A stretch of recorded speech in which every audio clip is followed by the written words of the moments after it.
Hello everyone! Welcome back sa aking channel. Sa mga hindi pa nakakilala sa akin, ako si Ree, isang OFW dito sa Singapore. Ayun. 'Di ba same background doon sa naunang video. I mean yung kung napanood niyo yung isa kung ano pinagsasabi ko. Pero ayun nga, ngayon ang gusto ko namang i-share na na like tips or ideas para may idea lang kayo, lalo yung mga actually yung target audience ko is yung mga first timer, ganun. Yun lang yung naisip ko na vlog. Actually kaya ako na-start ngayon itong pag-vlog na to is kasi nga yung bago lang ako dito is nung nasa Pilipinas pa ako, wala pa ako experience sa helper dito sa Singapore. Tapos nung na-hire ako, naghanap ako ng mga videos dito sa YouTube, kasi diba mas mabilis maghanap ng video sa YouTube. Sa YouTube ako nagsi-search YouTube ng mga tips, mga ganun. Pero wala akong mahahanap. Di ko alam, walang ni-recommend yung YouTube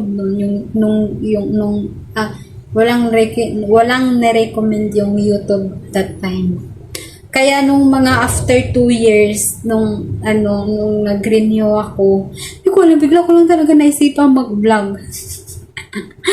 Sa bagay, lumuwag kasi ako nung simula nag-asawa ulit yung amo ko, lumuwag yung schedule ko, tapos minsan na lang pumunta yung lola dito.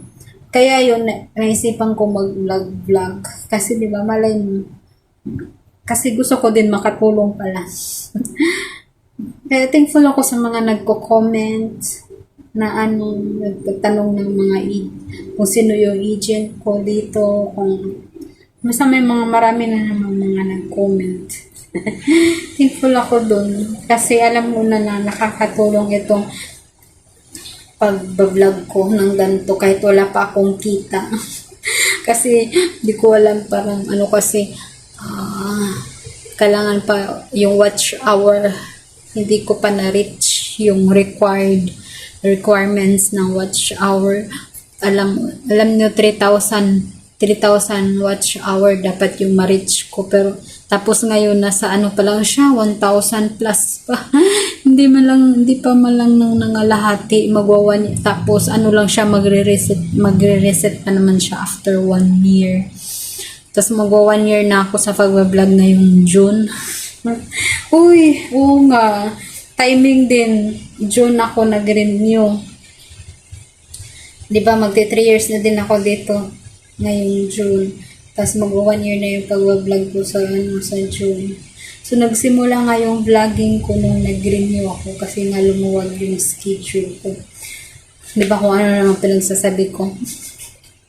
Pangalawang video na to, kaya para akong parang naubusan ng boses. Hindi ko alam. Ang i-share ko talaga sa video na to is, kasi may nabasa ako na comment na nagtatanong, hindi talaga siya actually nagtanong, lang siya na, yung agency daw na, may dalawa daw yung, ina-applyan niya na agency. Yung isang agency may salary reduction, yung isang agency walang salary reduction. So parang naisipan ko, gawan ko kaya ng video based sa experience ko kung ano ang mas maganda, may salary reduction o walang salary reduction. Sa akin mas gusto kung dati pa nangyari sa akin yun, di ko alam kung siguro kung siguro kung dati walang salary, merong ganun choices, may salary reduction o walang salary reduction. That time kasi wala akong pera. Baka piliin ko din yung may salary reduction. Pero ngayon kung may pera ka naman, kung sa tingin mo kaya mo yung walang salary deduction, Kasi may pera ka, piliin mo na lang yung walang salary deduction. Kasi alam nyo, based sa experience ko, mahirap yung may salary deduction.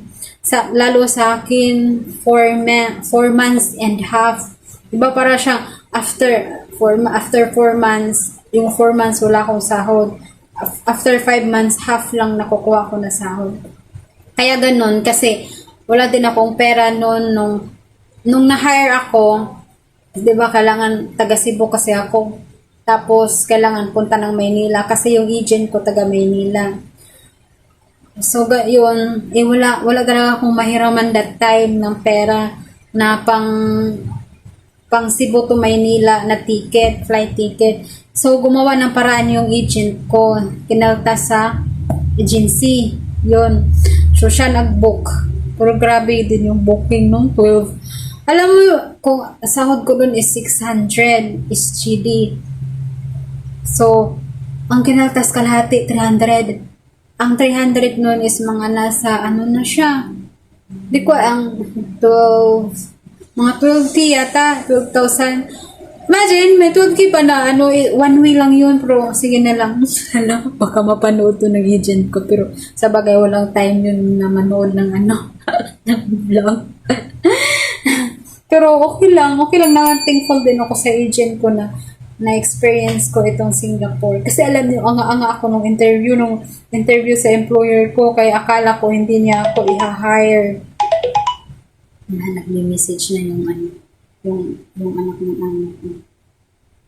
Maybe you cook first, di ba? Hindi siya sigurado na dito kakain. Di ba, ma-advertisement? Hindi siya sigurado na dito kakain. Marami na namang leftover, pero sige na lang, magluto na lang tayo. Anong oras na?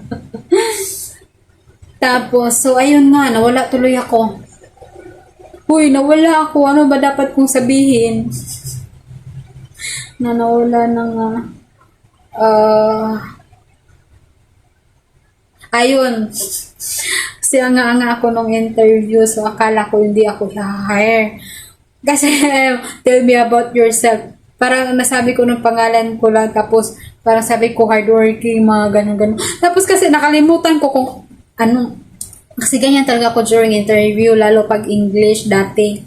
Pero ngayon, medyo na-practice ko na yung sarili ko. Hindi ko alam kung i-interviewin ako kung kasi diba 3 years na kaya. Tapos kung ma-interview ulit, walang kung straight na ba yung English ko. Pero alam nyo, kasi diba after 3 months naman dito sa Singapore, after 3 months, 4 months mo sa amo mo, interviewin ka ng MOM, diba? Tas English yung interview sa akin, no? Okay naman yung sagot ko nun. Siguro kinabahan ako nung interview ako ng amo ko, kaya ganun. Kaya akala ko talaga hindi ako pipiliin. Pero biglang tumawag ulit. Yun, hired. Diba, biglang na-hired yun. Tapos wala akong pera nun kasi bago lang din ako natanggal nun sa trabaho ko as cashier dun sa supermarket. Tapos that time kasi hindi ako 100% sure sa health ko. Kaya pag manghiram ako tapos mabagsak ako sa medical, saan ako kukuha ng pambayad dun sa hiniraman ko ng ticket, diba, papuntang Maynila. So, buti na lang. So, yung agent ko yung gumawa ng paraan yun. Kinaltas niya sa Kaya thankful din ako talaga sa agent ko na natulungan din ako nun. Natulungan ako sa yung diba yung ibang agent, parang sabihin, gawa ka na sa paraan, kasi sayang yung opportunity, magaganon lang siya, wala siyang gagawin. Pero yung agent ko, gumawa siya ng paraan, sinabihan niya yung agency kung pwede i-calculate din yung flight ticket from Cebu to Maynila. Tapos dun, sa naman yung tinirahan ko dun pagdating ng Maynila is bahay ng agent ko. Libre, pagkain, libre lahat. Ang gastos ko lang nun is yung allowance pamasahe. Kasi diba, first timer ako, so kailangan ko magtisda, ganun. Uy, bakit naging kwento na to? Imbes ang sabihin ko is yung salary reduction, no salary reduction. Pero yun nga, gusto ko lang din i-share yung kung ano yung experience ko nung nasa accommodation ako ng Maynila. Ayun, tapos ang gastos ko din noon is syempre minsan 'di ba may cravings tayo. So yun din yung isa sa gastos ko yung pagkain ng cravings ko. Pero doon sa agent ko yung sa accommodation, doon sa mismong bahay nila is libre yung pagkain. Siguro kasama na din yun sa ano, kasama na din yun sa salary reduction. Ganun. So, ayun nga, kung may pera kayo, pag nag-apply kayo na may pera kayo, piliin nyo yung walang salary deduction kung may pera kayo. Kasi mahirap yung 4 months. Isipin mo, 4 months kang kumayod na walang sahod. Tas that time pa naman, 'di ba, lalo pag baguhan ka lang sa isang lugar, adjustment, parang gusto mo pang mga sumuko-sumuko, pero hindi mo magawa ang pagsuko kasi nasa salary reduction ka, saan ka kukuha ng ano nun? Almost 100k din yun sa piso yung 4 months and a half. 4 months and a half. Ayun, so no choice, kaya kasi 'di ba, kasi kahit gusto ko na mag-give up din nun kasi naninibago ako, ganun. Tinis ko talaga hanggang sa nasanay. Actually, nasanay ako na after 1 year.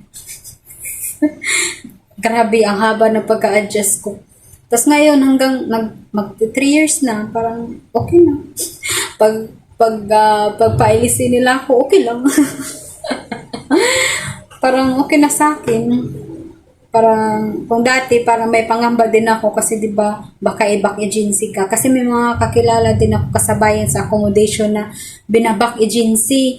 I mean, sila din yung nagpa-back, siya yung iba, sila din unang nagpa-back agency. Ayun, hindi na nakahanap ng amo. I mean, ilang beses yun na ano, yung sa unang amo niya, ito, kakilala ko sa unang amo niya, siya yung nagpa-back agency. Yung sa pangalawang amo niya, pangatlo, pang-apat, siya na yung binalik. Kaya hindi din maganda na magpa-back agency or na back agency ka. Ganun, lalo pag hindi maganda yung reason. Ganun.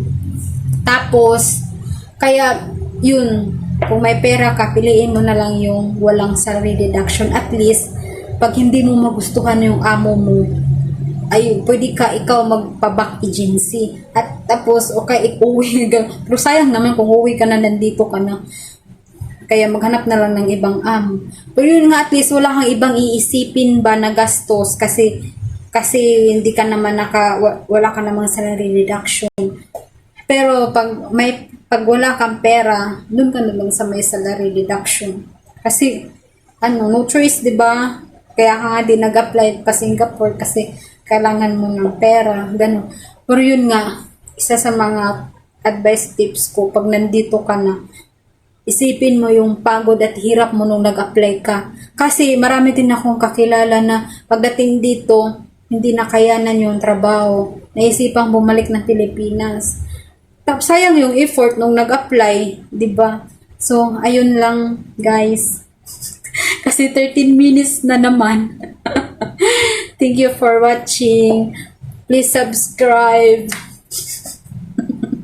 for more chikahan. Kahit di ako sure na may nanonood, pero sige lang. At least may babalikan ako sa someday sa mga pinagagawa ko dito sa Singapore. Bye-bye.